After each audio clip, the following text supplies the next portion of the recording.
and welcome to this edition of the A2P Cast. I'm Josh Hartman. With me here are Mike Shupsky and Mike Reifenberry. This edition, for the end of the year, we are going to do a big two-part 2013 in review. The In Review Cast. I'm still working on making a really catchy title for that. I'll keep telling you as I think of them.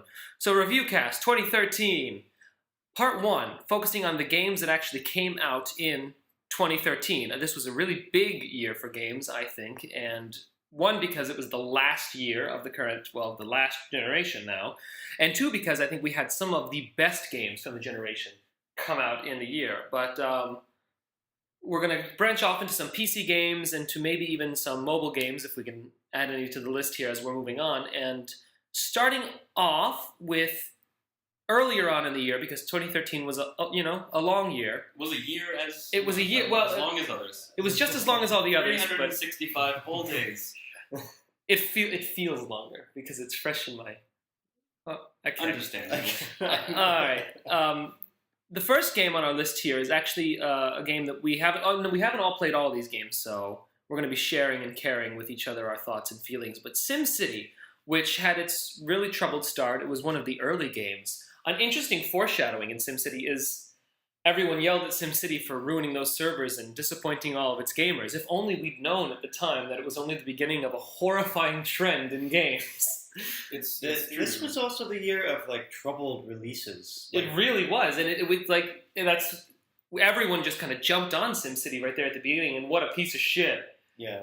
We had no idea that it was only the beginning, and I think we aren't out of the woods yet with it either. Oh, certainly not. I think when you look at the launch of Grand Theft Auto 5, the troubles with Grand Theft Auto Online, I mean, what else? You have the Diablo 3, Battlefield 4, Battlefield Fiasco. Battlefield Fiasco, that's a better Battlefield 4, more like Battlefield Fiasco, you shit. Right, and so when you look at all of those, it's clearly something that's continuing on. And I think even the fact that it's happening on next gen already, I think, says something about the difficulty people are going to have launching these titles that are so reliant on cloud computing or multiplayer servers or always online DRM stuff. I think that's troubling for the future. There are a lot of problems we had. Aside from all this, aside from all the problems, aside from the ways that it's broken, and it was broken for several months, and it was supposed to release on Mac, and then they said, "Well, that's gonna be a while," which I did not know until release date. By the way, I didn't know that the Mac version wasn't out in March. I woke up on that day. What was it? March 12th, March 20th, something like that. I was having a great goddamn day, and I said, "Oh my God, it's SimCity Day." This is also before we knew it was broken. I can't wait to play SimCity all day when I get home. It was like Christmas. It was just like Christmas, and then I found that, no, you're not going to play SimCity today. Like, what? Well, why not? Why am I not going to play SimCity today? Oh, because it's not releasing until later. And so, I waited, and waited, and waited, and waited, and waited. But when the waiting was over, I found that what was a gem of a game. A really, really, really fabulous game that, as I was just telling, Mike Shupsky is the one here who hasn't played it, but it's a game that will easily take away 12 hours of your life and you didn't know what happened, and that's really the best kind of game for the modern society. Like Civ 5. It's like Civilization. Where it's 8 p.m. and you go, oh, I'm going to play some Civ, and I give Josh the stare that says, are you sure you want to be up until 5 It's a dangerous question to ask. Hey, you want to play some Civ 5? Hey, you want to play some SimCity? Hey, do you want to not do anything for the rest of the day? I mean, it really is the same question. Boy, do I have a game for you! But there's certainly a place in the market and in my life for that kind of experience, and and SimCity really delivers on that. And after everything was fixed, and they gave away all sorts of free stuff to make up for all the screw ups they'd done, and so if you buy SimCity today, you get a really nice experience. And even if Mike Reifenberry is terrible at building cities, even if the strange economic system of the game, to his mind, is completely elusive. It's still a lot of fun. It's funny, it's witty, it's got everything you love about The Sims and the original series, and it's just a great game. It's 5 of 5 would recommend. I can't understand what these Sims want to be happy and what they need to grow. I can't do it. I'm so bad at it, and I get really impatient. And so, like I was just telling them before we started recording, it becomes this thing where Josh just says, "Oh, you're being impatient," But then I spend like double the amount of time that he does in a city, and he has like this booming metropolis. Or our roommate Mike Hogue, who's been in the podcast a couple of times before, he's fantastic at the game. He's really like he makes me feel like. Yeah, he just has like millions of dollars rolling in, simoleons rather. He's just like literally, he's got millions of simoleons rolling in the bank, 150,000 population, and it's like he's like, oh yeah, I just kind of let this one go. It's like, Mike, what? I can't get past 20,000 citizens. I can't do it. I'm so bad at it. He's obliterating a handle of scotch and we'll come home after night. He's here in the living room couch, handle of scotch gone, obliterated on the couch, passed out with his head rolled back. God damn it, his city. But goddamn, his city, even without his help, is better than anything I've ever made. And there's a secret to that I desperately want to know. Speaking of drunken messes, Gears of War Judgment. Yeah, wonderful segment. Now we didn't actually play Gears of War Judgment. So this is us judging a book entirely by its cover. But here we go. Well, by its cover and also by the critical reception of it. And we don't want to talk about Gears of War so much as we want to talk about the game itself, but how interesting it is, as I've written, and the demise. Sorry, I had a burp. The demise of a franchise. Because it's rather fitting that this was the last year of that.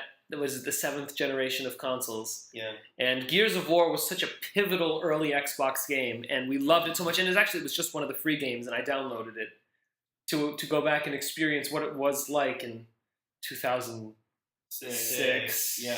Oh dear God. Gears of War. Before this, no developer had ever thought to put a chainsaw on a gun before. It's the greatest gift of the franchise. It was the greatest part of the game. Yes. Was the just blunts. rev up the Lancer, cut some locust in half. I was thinking about this earlier. I think I was talking about this with someone else. Like, just the blunt simplicity of Gears of War was what made it great. And then they tried to add like not just story elements, but like more like. Well, I think they went for like really cheap shots with like the Maria storyline. Yeah. They tried to like connect you to characters and make you feel things. And while I would typically say good for them for trying, it was done in a dumb, simple kind of way. I would have much rather had a game that reveled in like the stupid violence and the excess. That's what made Gears of War because I think Gears of War was a natural extension of Unreal Tournament. Yeah, right. Because they're both epic. They're both sort of showcases of the Unreal Engine. And so I think a game that was just like all about fast-paced, super like ultra-violence, and just kind of like obliterating enemies in a fun, quick way that didn't, have to like slow down to wade through a really poorly written love story and like all of this nonsense. We don't need that, and it wasn't effective, so throw it away. Just get it down to what made the game good in the first iteration. And we've said we haven't played this game, but having played the last 3, you can kind of mark the trajectory of the series. And again, I think, as Josh said, the critical reception, I think, says it all. Even the marketing around it. Like, Gears of War used to be... because we didn't have Halo when 360 came out, so Gears of War kind of had to be that cradled little baby of the exclusive game that everyone needed to have. And Gears of War 1 was huge. Gears of War 2, massive. Gears of War 3, wearing a bit thin. Gears of War Judgment, nobody cared. And it was just sad. And I don't think they'll actually stop. I think they'll continue to try making Gears of War games. And maybe it'll have a resurgence, but it will only have a resurgence if it gets a reinvention and new people behind the helm. Comparison to Halo there were new people behind the helm for Judgment. Well, people can fly. Well, that's a shame. The comparison, right? Exactly. That's the thing. is that it is kind of a shame. They didn't do it to breathe new life into it in a way that I think 343 did with Halo 4. Yeah. I think it was just them taking it over because Epic wanted to get rid of it and do something else with its time. Yeah, and the Halo 4 comparison is apt because Halo had that similar trajectory of 1 great, 2 great, 3 Where's the series going? And then 4 comes along. Well, even I really liked ODST and Reach. But, ODST was great. Reach was good. I like Reach. I like Reach. Reach was really good in certain parts. Reach wasn't just like average throughout. Reach was really good sometimes, and Really really bad. awful at other times. Yeah. It had very large peaks and valleys. Yeah, Sure. But at least it was there. But it was there, and I The peaks and appreciated valleys it. were there. Yeah. All right. Moving on. This is one of my personal discoveries and the thing that I was crusading about for probably a month or two this year, which is actually a congregate game.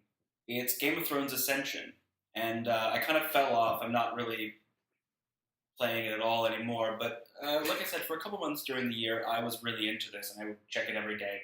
So basically, it's a game you play with other people online. I'm trying to think of exactly what this would fall into.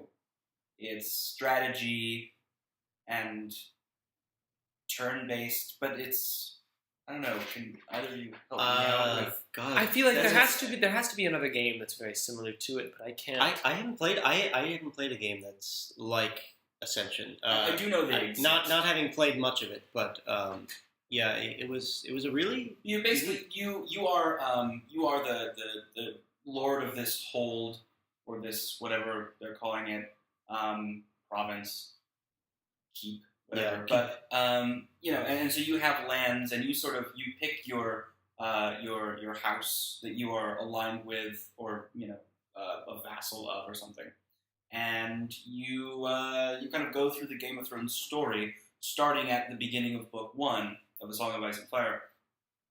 And so the big things in the world are happening around you, but you are kind of just seeing the tertiary effects of all of those things, and dealing with smaller characters and little things that are happening relative to the bigger story in this world. And I thought it was a really interesting way to tie it all in together. It's a huge time sink, so it just takes your soul away and incentivizes checking back every 5 or 10 minutes, because all of the upgrades you have to do, they cost a certain amount of money and time, and you have to give them the time to process all of these things. And so you wait, 5 minutes, 20 minutes, 5 hours, 10 hours for these things, and then you have to come back and check them and keep that all going. And it was just, it was addicting while I played it. And I know I tried forcing both Mike and Josh here into it, and it was rather unsuccessful. It worked for a while, and then I kind of tapered off. Yeah, I never experienced the level of addiction. It was fun. It did have its moments, but I think maybe in a rather interesting twist of fate, it was I this time that found not the patience to continue. I didn't like the waiting around, and I couldn't ever remember to check back, and then I felt just bad that I was wasting time. I would say, oh, I only had to wait 5 hours. I ended up waiting 36. That's a lot of wasted productivity. Why bother? I think that was a lot of money. Yeah. If you can't, if you can't stay right on top of it, then it just starts to kind of feel like you're wasting the whole experience. Yeah, I can sympathize with that. I think, though, we can all agree that a game we all liked was BioShock Infinite. What? Don't talk for me. Putting words in my mouth. Hey. Oh yeah, I mean, BioShock Infinite was. I'm just making a clearly educated guess. Well, educated is correct, because BioShock Infinite was just so good. And we've, of course, ranted about this. Yeah. Not much more needs to be said about the Not a ton more. It was stellar. Amazing art direction, great character design. Some of the best video game writing. I mean, Ken Levine is a genius. And the ability, I think, to wrap up such big ideas in what essentially is a pretty small story.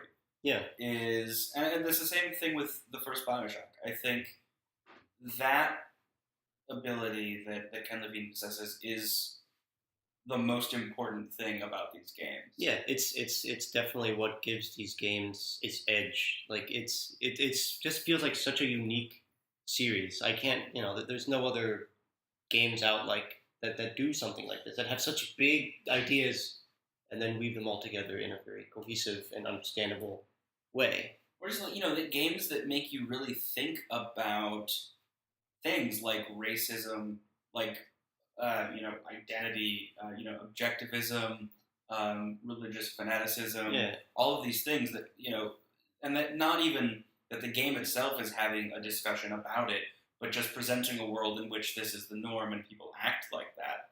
And so you as the player, as the person that isn't in this world, it really makes you think, and you have to step back and kind of process all of this stuff. And it makes for great discussions, which is why I think I like talking about it so much. Yeah, I think it's like, I think someone said this online, I forget who, but they said the game is basically just like a playable thesis statement, like an academic paper put into video game form, and it makes you really think what's happening in the world as you're progressing through it. It's definitely a thinking man's shooter, which there's not too many of those around. But I think it's also to its credit that you can play it if you're not a quote thinking man. It is still fun as a game. Yeah. The mechanics of the combat and all of that other stuff are still satisfying. Even standing alone from the story elements. Agreed.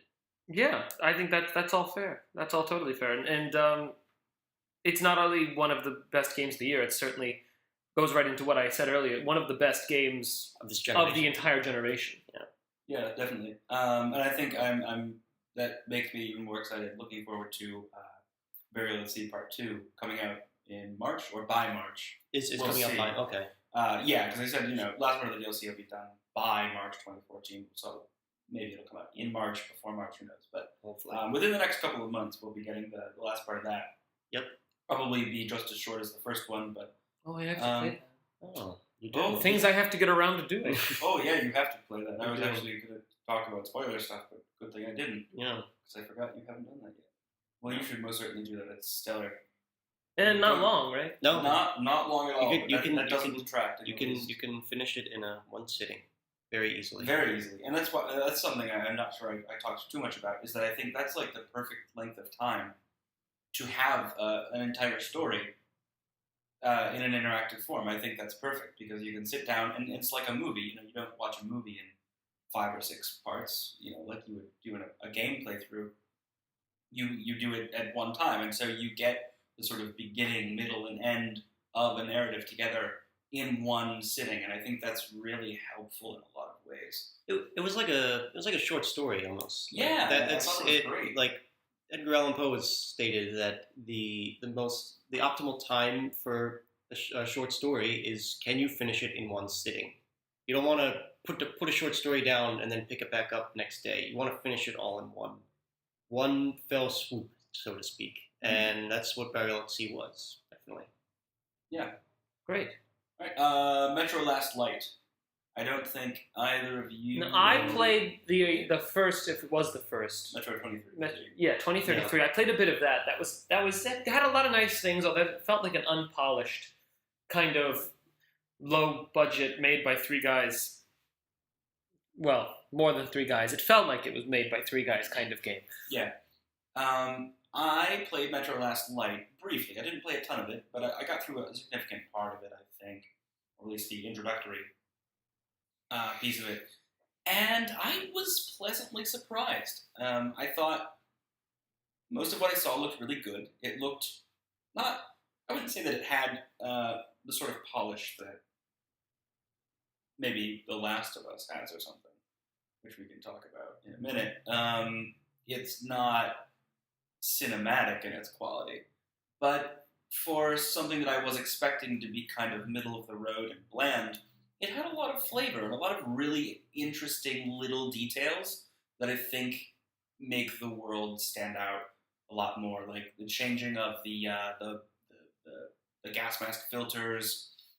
When you're outside and you're in combat or it's raining, your gas mask, the face visor part, gets like covered in blood or water, and you have to tap a bumper to wipe that off, and it like smears across the screen. Like it just like really little details like that. Yeah, I did get the impression really that cool. Metro is definitely a game not for the casual gamer. It's definitely it's a not brutally hardcore kind of wouldn't- survivalist game. I wouldn't describe it as necessarily hard. I would describe it as detailed, and there's a lot of micromanaging.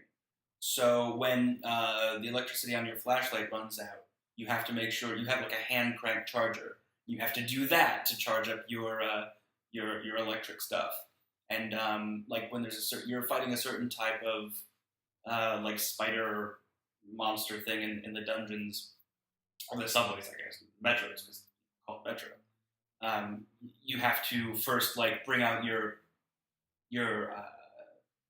lighter or something because they're scared of the light and the flame, and that'll make them like reel backwards, and then only then you can shoot them in an effective way. So it's like all these little things that just kind of it makes you feel like you're really fighting for your life and trying to survive, and I think that's really cool. I like that. Well, moving on to our next game. This is one that only I have played, and probably the worst game I played this year was Batman Arkham Origins. I'm a really big fan of the Arkham series so far. I really loved Arkham City. I really loved Arkham Asylum. And this is my segment. I will have my. I will continue to at Arkham Asylum. I will not be sir. But I loved those two games, and oh my god, Arkham Origins was just a piece of shit. It was so bland and uninteresting. That's the one thing I loved about the Arkham series, is that it had such a devotion to like the source material. Not that I'm a huge fan of Batman, but I really liked all the little comic booky details they put in it. But the one word I would use for Arkham Origins is lazy.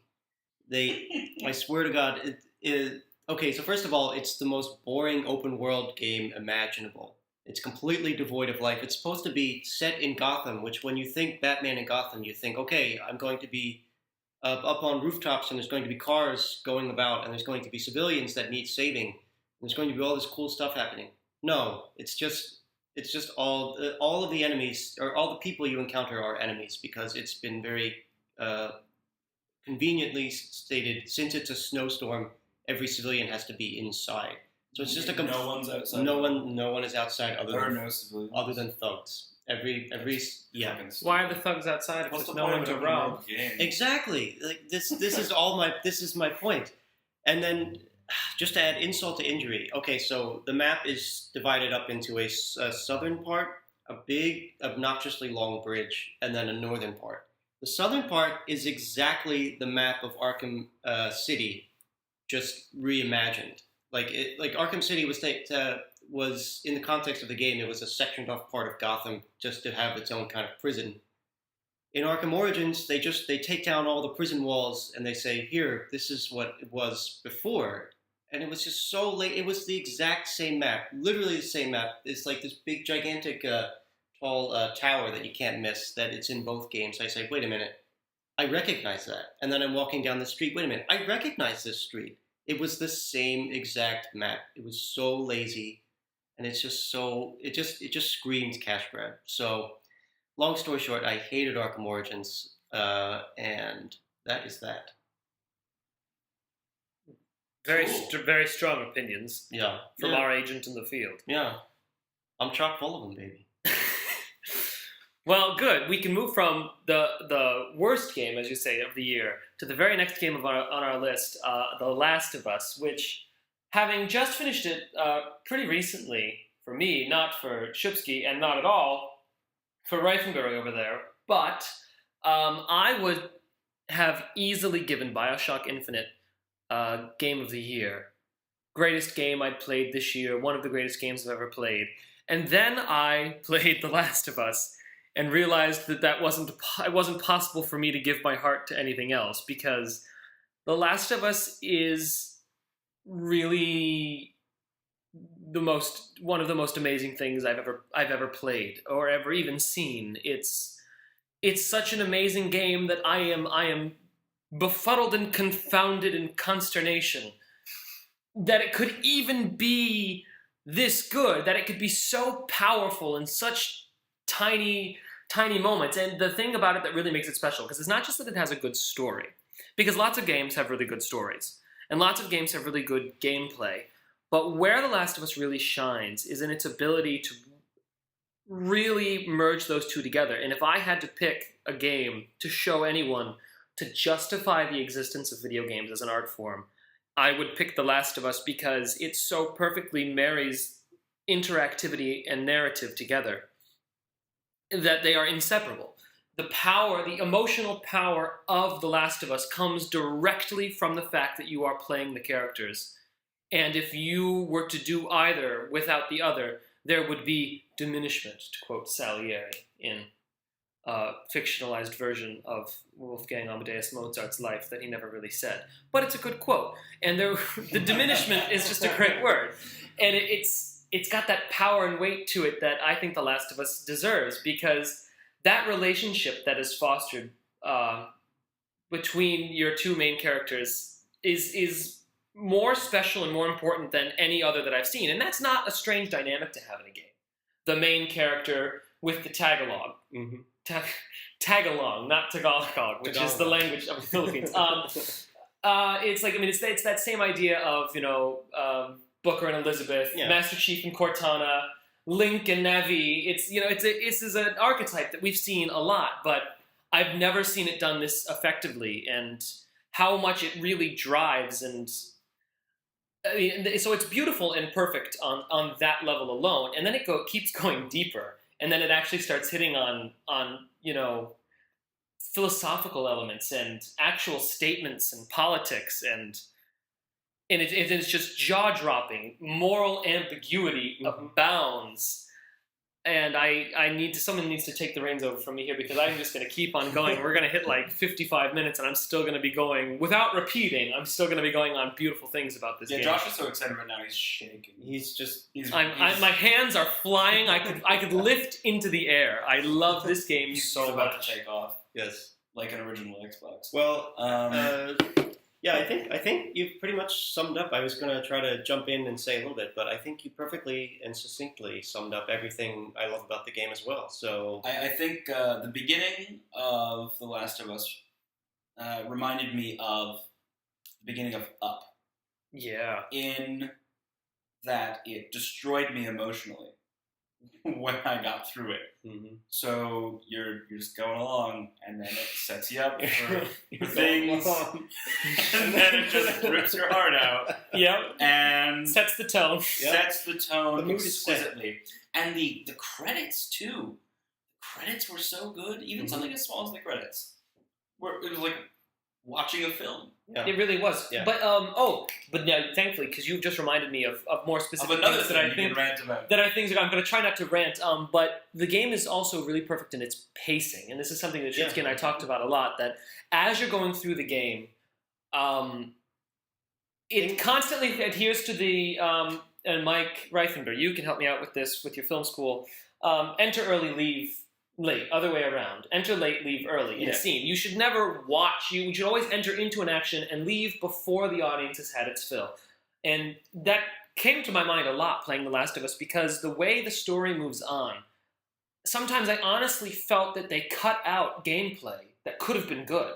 Like, oh, we're leaving? I mean, I was happy to keep beating people up. I was having a good time with this. And this is, no, the story is done here. We're moving on. Right. And it's like, oh, so okay.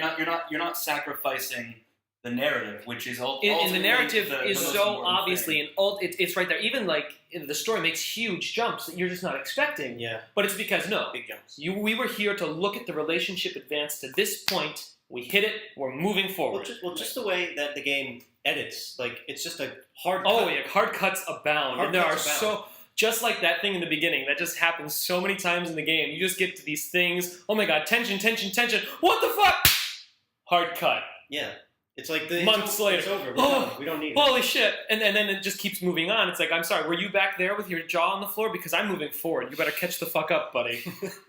and on it goes. That's not to talk about the artistic, the imaginings of all these cities. Yeah. I think it's some of the best art direction I've ever seen in a game. It's like so imaginative. And then I actually found out that a guy who was on the BioShock team jumped ship to Naughty Dog to work on this game, and it makes so much sense. Well, because there was some of that drama around BioShock Infinite. A couple of big people left their team. Yeah. I guess one of them Went to the last one. Someone just left. Someone from the Halo 4 team at 343 just left. One of their lead technical designers that they say was really responsible for making Halo 4 look so astounding has just left 343 for Naughty Dog as well.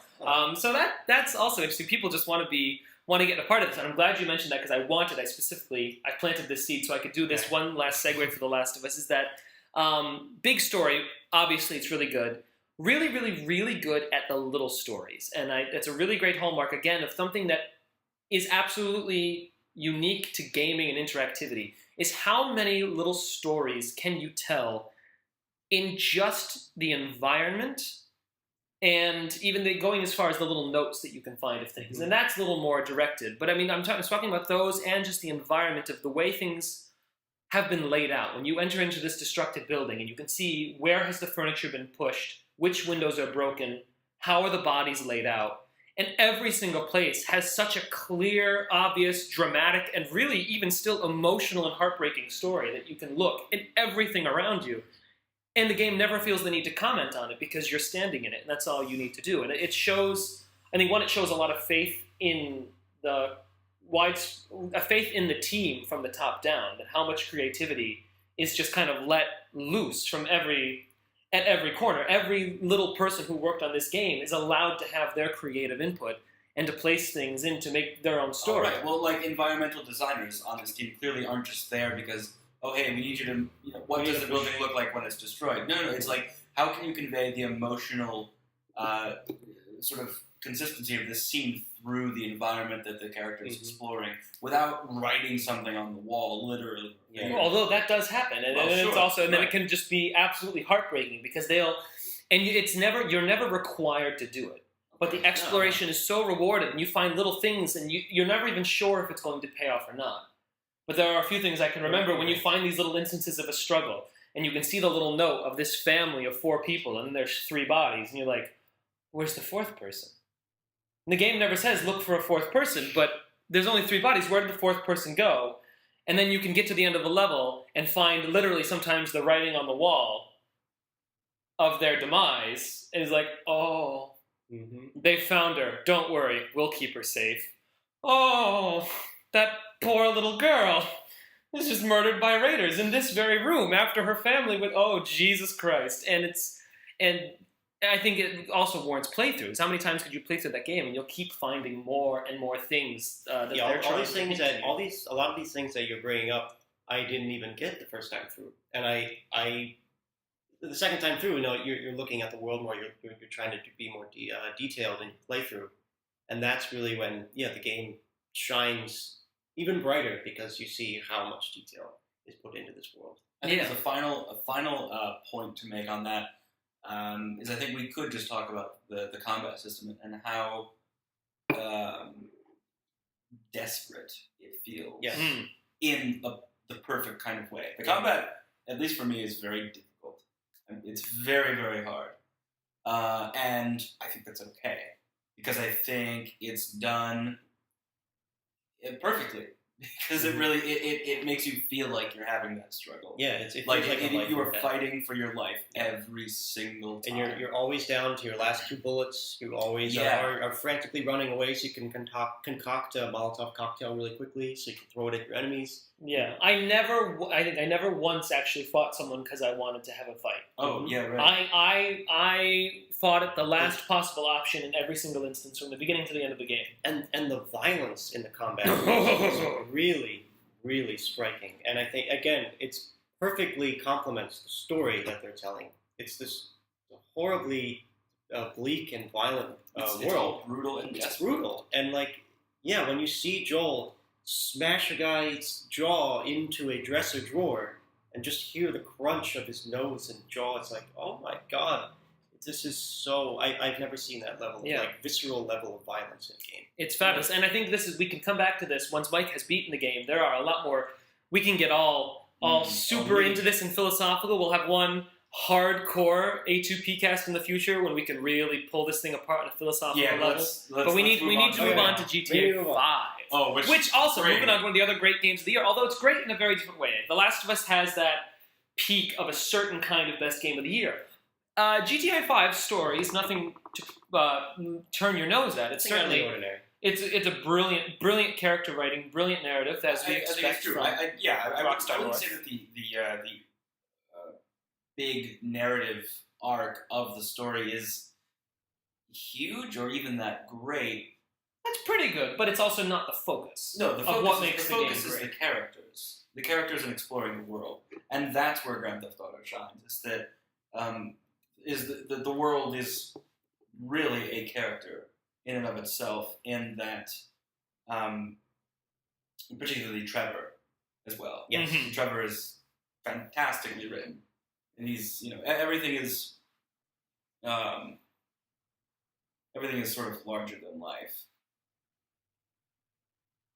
Yeah, and Trevor, and we've talked about before, and I think it's worth noting again here, though, the importance of how the characters are laid out. They're not just good characters because they're interesting to watch and they're compelling on a screen, but they're good characters because of the way they stand in for certain aspects of the Grand Theft Auto experience. Yeah, and we've talked about that. We talked about that, but I think it's the fact that it even took them this long to figure this out. It really points to how great Grand Theft Auto 5 is that they're so calculating with it all, and they're so meticulous with absolutely everything in this world, and they even have it down to controlling your experience in that many ways, but the controlled experience doesn't restrict you. It just gives you the structure you need to let you give yourself exactly what you want and what you need.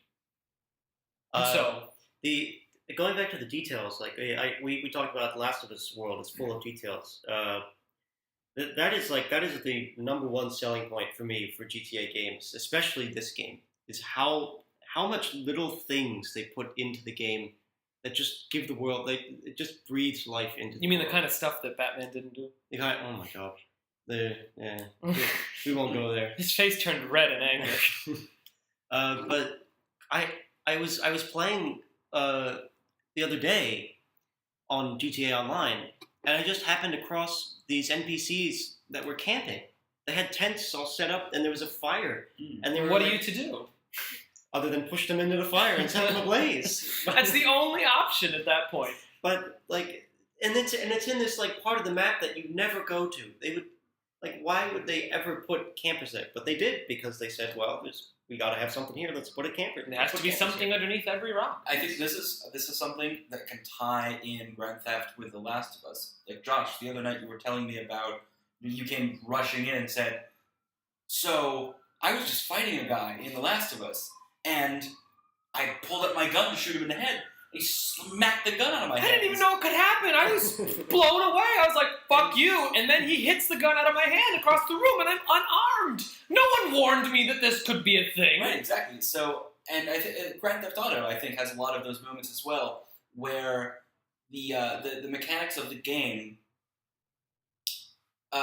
change, almost. And it is done in a way to surprise the player, because you're not aware that this was a feature of the game, but there it is, and the fact that you didn't know about it, or that it could happen, because, games are based on systems and rules, and so you kind of expect them to adhere to those systems and rules, and when something happens that you think wasn't part of those rules, it elicits an emotional response one way or another. Now, if you feel like, oh, the game broke and it fucked me over, that's aggravating, but if it was part of the combat, and then, it creates an additional challenge that you kind of can work with, that's brilliant, because then you're sort of, you are even getting it into a more, I'm gonna use it, a more meta level.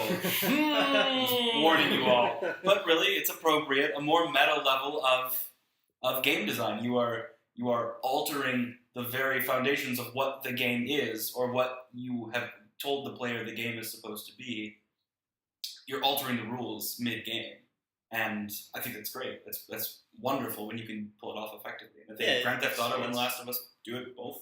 Yeah, I mean, it's also like that Metro mechanic where you have to wipe away the dirt from your mask. Like any other game, they just wouldn't have any dirt or blood accumulate on your mask. But this one, it's like, no, you have to do that. And then, I'm trying to think of another GTA 5 thing like that does something like that I just was not expecting a game to think on that level. Like, okay, let's have this as a core mechanic. Or like I was telling you, you were playing Metal Gear. Which Metal Gear were you playing, Josh? 3. Metal Gear Solid 3. Yeah, and which is also important because the Metal Gear Solid Legacy pack came out this year for PlayStation, and you can just have all of them, just all Metal Gear. Metal Gear. In one package. Like, I think it goes to the original ones too, that you can have Metal Gear 2, all the way up through Metal Gear Solid 4, all together, and it's a great thing for any lover of Metal Gear to have. But to the point at hand, I was going through Metal Gear Solid 3 again on the Xbox's Legendary HD collection. HD, yes, that's the HD collection. And it's been years since I played it, and I couldn't remember to get around into this one locked door. I tranquilized this dog, I strangled the guy, I crawled underneath the electric fence. Here we are in Siberia. And I had to get to the door, and I said, how the fuck am I going to get through this door? And Mike comes into the room, and being an asshole, as he is wont to do, says, why don't you just knock? And I said, and then I knocked by knocking on the door, by pressing myself up against it, like is a feature in the game, anywhere to draw people away and make noise. I knocked on the door just to see what would happen. And someone inside called, all right, I'll be right there. And I shit my pants and said, you're kidding me. And that's not the only time Metal Gear has done that. Metal Gear Solid really... Metal Gear is the franchise of things you didn't even know were capable in the game. If you can think of it, the game's logic will allow it to happen. It gives you such a good structure that it doesn't have to tell you everything it's capable of. It's taught you how it works, and all you have to do is think in its frame of mind and say, well, maybe this will work too then. And 99% of the time, you can get a new solution that'll work. Yep, you just use logic, but your game logic tells you, no, that can't be a thing. Someone would have to intentionally have written that into the code. Why would they have thought of that? In the instructions, and that's not in the instructions, so it can't be. But no. And then you do it, and you go, holy shit, that worked. Yeah. There it is. Like when I was actually playing around shooting people with tranquilizers in 2, and I thought, oh, he's asleep. I kind of wanted him to be awake. How could I wake him up? I could kick him, I suppose. And then I thought again, knowing that this game is crazy, well, I have a fire extinguisher. What if I sprayed the fire extinguisher in his face? He woke up really quickly. And it's just it's that little thing that just helps that game kind of congeal together. And that's, it's a shame we didn't have Metal Gear Solid 5 this year, although that's something that we're going to have another A2P cast about. Looking forward to we'll be looking forward to all the gorgeous things in 5. Legacy Edition came out. Super Sanctum is a wonderful little game from a Swedish developer, Coffee Stain Studios, yes. Yeah. And we have a review of the, what are the letters? TD? Super Sanctum TD. Super Sanctum TD, that we have a review on the website that Mike wrote. Would you like to tell us about Super Sanctum, Mike? Sure, just a quick briefly. Very briefly. Very briefly. So I just had the privilege of reviewing this for free. The privilege of reviewing this game. I really liked it. I'm a big fan of tower defense games. I really love the classic tower defense games like Field Runners and Field Runners 2, and that's exactly what Super Sanctum gave me. It gave me a classic, retro, old school feel to a tower defense game, which we haven't really been getting much of. We've been getting slicker and easier to play tower defense games as of late, but this one is blast from the past, old style art direction, classic gameplay, really tough, really hard tower defense game, but I consider that a key aspect of the genre. So I was pleasantly surprised, and it's only $4, by the way, on Steam. So I would highly implore anyone as a fan of tower defense to pick it up, because it will give you hours of entertainment for just $4. What a value! What a value! Okay, wow, that was weird for all of us. Battlefield 4. Battlefield 4 is the one last thing we should really talk about. Okay, well, Battlefield used to be one of the most important franchises in my life. I loved it. We played it constantly. Yeah, Battlefield 3 was such an event, as we were just talking before we did this. Battlefield 3 was huge, and then it was coming out, and holy shit, Battlefield 3 is coming out. There hasn't been an actual Battlefield title since Battlefield 2, because they did all the Bad Companies. And Bad Company 1 and 2 were great, but this was it. This was Battlefield 3. And none of us can really figure out what went wrong with Battlefield 4. I mean, aside from there's the obvious technical problems that are going on with the game. But just from start to finish, Battlefield 4 hasn't felt right. Even now, I'm not even sure that it released. I didn't get any of the marketing hype around it. This is the thing I'm saying. Strange. I wonder how many people just didn't even realize the game came out. It didn't have that event feeling also, to it. I mean, just in terms of marketing, There's kind of a rabbit trail here, but I think like the case looks like the same. It's all. Yeah, it's almost. It feels almost like it was really rushed because they wanted it to be an Xbox One launch title, but then they didn't make it exclusive to Xbox One. So the whole game just kind of got lost in all the hype. It was never allowed its moment to shine as a good game because it was happening as so many other things were happening. It's got the 60 frames per second, but it looks kind of awful if you play it on the 360 because the 360 can't do all the stuff that it needs to do with it. It's not that much better than 3. None of our friends have it, and all the friends you do have might be split across completely different generations of systems. It's like Battlefield 4 might have been a fabulous game if it had released next year after we established the next generation of consoles. More people had adopted, they'd had more time to add more into the game, really refine and rethink how the game was supposed to be to make it worthy of actually being another installment in this franchise, rather than being a kind of update. I agree. I think maybe the correct course of action here, not that they would have ever done this, but I think maybe it would have behooved them to make an updated Battlefield 3 for next gen, and then next year release Battlefield 4 exclusively on next gen. I think that might have been a smarter path for them to take. So you do almost a Game of the Year edition. Right. So you include all of the multiplayer stuff with it, goose the textures for next gen, goose the frame rate, and you've got Battlefield 3 on Xbox One and PS4. Kind of like Tomb Raider is doing right now. Yeah, basically that. Yeah. And just like a simple upgrade. Have a small team of people work on that, put that out so that people can have their Battlefield for a year. So that it can establish itself, so that you can remember while you have an Xbox One, hey, there is a Battlefield. Battlefield, right? And then while working more heavily on a truly next gen only, like we've said, developing for both hurts everyone. Yeah, everyone loses. So develop Battlefield 4 exclusively for next gen. Make it really, really good.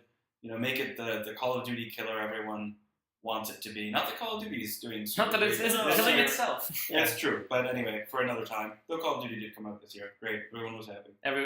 Wonderful. They had dogs. It had a dog. It had a dog. It had a dog. Much Doge. Very gone.